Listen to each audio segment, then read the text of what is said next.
Hello guys, welcome to my YouTube channel. आज की video में हमारा टॉपिक रहेगा थ्योरीज ऑफ विक्टिमोलॉजी। तो चलिए शुरू करते हैं। विक्टिमोलॉजी बेसिकली है क्या? Branch of criminology that scientifically studies the relationship between an injured party and an offender by examining the cause and the nature of the subsequent suffering. तो basically victimology वैसे हम अगर देखें जो हमारा टॉपिक रहता है, ये जो सब्जेक्ट है मेन क्रिमिनोलॉजी उसका ही एक पार्ट है। क्रिमिनोलॉजी, विक्टिमोलॉजी एंड पेनोलॉजी ये तीनों साथ में ही पढ़े जाते हैं। एंड विक्टिमोलॉजी में जो हम पढ़ते हैं वो है एक ओफेंडर का और एक विक्टिम का, यानी कि जो इंजर्ड पार्टी है उसका रिलेशनशिप, वो कैसे वर्क करता है। एंड इसमें अगर हम देखें तो बेंजामिन मेंडल्सन ने इसको फर्स्ट टाइम यूज़ किया था इस टर्म को, विक्टिमोलॉजी, जिसमें सबसे पहले हम लोग देखते हैं विक्टिम जो है एक लेटिन वर्ड है एंड लोगस जो है ग्रीक वर्ड है। इसका मीनिंग जो बेसिकली बनता है वो है science of the victim. Victimology attempt to understand why some people are more prone than others in becoming victim of the crime. तो बेसिकली ऐसे फैक्टर्स क्या हैं जो एक किसी पर्टिकुलर पर्सन को एक विक्टिम बनाते हैं, या ऐसे क्या सर्कमस्टांसिस ऐसे होते हैं कि एक पर्टिकुलर टाइप ऑफ पर्सन ही क्यों विक्टिम बनता है। ठीक है, अभी हम देखते हैं ये जो हम आगे थ्योरीज़ पढ़ेंगे तो उसके बारे में इन जनरल आप देखना कि वो सारी थ्योरीज़ जो है वो एक नेगेटिव थ्योरी की तरफ जाती है, सब में नेगेटिव पर्सपेक्टिव दिया गया है।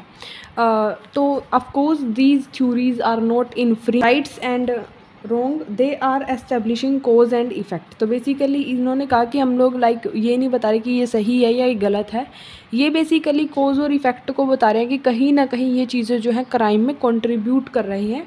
दे do not suggest as the victim did x there the victim deserve it. तो ये बोल रहे हैं कि ऐसा नहीं है, हम लोग इन थ्योरीज़ के थ्रू ये नहीं बता रहे हैं कि अगर कोई विक्टिम ऐसा कर रहा है तो वो ये डिज़र्व भी करता था। फॉर एग्ज़ाम्पल आप आगे की थ्योरीज़ में देखिएगा। तो चलिए शुरू करते हैं। ये रहा इसका डायग्राम जहाँ पे आप देख सकते हैं चारों की चार थ्योरीज़। इसकी और भी थ्योरीज़ हैं बट जो मेनली यूज़ होती है वो है victim precipitation theory, lifestyle theory, deviant place theory and routine theory. पहली थ्योरी रहेगी victim precipitation theory. According to victim precipitation theory some people may actually initiate the confrontation that eventually leads to their injury और डेथ। तो basically इस theory में बताया गया है कि आप कोई ना कोई ऐसा एक्ट कर रहे हो जिससे आपको या तो इंजरी हो रही है या बेसिकली आपकी डेथ ही हो रही है। जैसे फॉर एग्जांपल ये भी एक नेगेटिव थ्योरी है, जैसे मैं आपको शुरू में बता चुकी हूँ। 1971 में नेहम अमीर suggested female rape victims often contribute to their attacks by pursuing a relationship with the rapist. इन्होंने बोला कि बेसिकली जिन फीमेल्स का जो रेप की विक्टिम रही हैं उनके इन जनरल जो रिलेशनशिप्स थे वो पहले ही रिलेशनशिप्स रहे हुए हैं रेपिस्ट के साथ। उसके बाद है हमारी lifestyle theory. Lifestyle theory suggest that the certain people may become the victim of crime because of their lifestyle and choices. तो बेसिकली वो एक ऐसा लाइफस्टाइल और चॉइसेस अडेप्ट कर रहे हैं जिसकी वजह से वो विक्टिम बन रहे हैं। एंड इसकी जो हमारी नेक्स्ट थ्योरी रहेगी वो भी सिमिलर ही रहेगी बट इसमें लाइफस्टाइल की बात की है, उसके अंदर हम एक पर्टिकुलर ऐसे प्लेस की बात करेंगे जो क्राइम की तरफ आपको लीड कर रहा है। जैसे देख सकते हैं आप इसके अंदर walking alone at night in a dangerous area, या तो फिर आप ऐसी कोई महंगी ज्वेलरी पहन के जा रहे हो किसी ऐसी जगह पे, फिर अपने डोर्स को अनलॉक छोड़ देना, या ऐसे नॉन क्रिमिनल्स के साथ एसोसिएट होना। और यही सभी चीज़ें जो आपको लाइफस्टाइल को कहीं ना कहीं अफेक्ट करती हैं और आप भी विक्टिमाइजेशन की तरफ जाते हैं। उसके बाद है deviant place theory. The more often victim visit dangerous places the more likely they will be expose to crime and violence. ये वही थ्योरी है जैसे मैंने आपको बताया कि ये सिमिलर वही है, लाइफस्टाइल थ्योरी के जैसी ही है बट इसमें क्या है, इसमें आप ऐसे प्लेसेस पर जा रहे हो जो लीड कर रहे हैं क्राइम को। जैसे फॉर एग्जांपल रात को आप किसी ऐसी सुनसान जगह पे जा रहे हो एंड वही आपने एक्सपेंसिव ज्वेलरी पहनी है।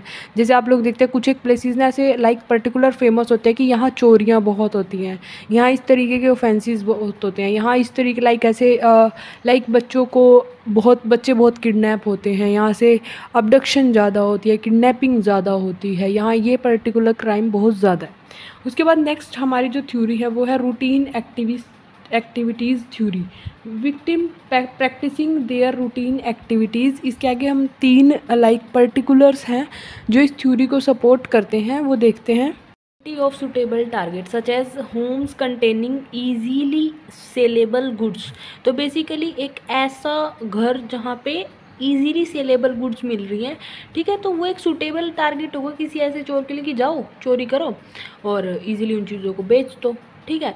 बट वहीं आप इसमें दूसरा एग्जांपल भी ले सकते हैं। एक सूटेबल टारगेट कैसा होगा, जैसे कि फॉर एग्जांपल एक बंदे को पता है कि ये पर्टिकुलर इंसान यहीं से जा रहा है, ठीक है, और डेली जा रहा है, पैसे लेके जाता है यहाँ से, तो मैं क्या करता हूँ, और मुझे ये पता है क्या क्या रूट लेता है, ऐसा ऐसा बंदा है, ठीक है, वो उसी को डेली देखता है एंड उसको एक दिन जब उसे दिखता है कि आज ये अकेला है, तो आज मैं इसको अपनी बात में उलझा लेता हूँ और पैसे छीन के भाग जाता हूँ इसके, या उसको प्रॉपर रूट भी पता है, तो इसके लिए एक सूटेबल टारगेट होगा। The absence of capable guardian, अगर एक कैपेबल गार्जियन नहीं है तो ये भी लीड करता है हमारी रूटीन की जो एक्टिविटीज़ हैं उसमें होने वाले क्राइम को।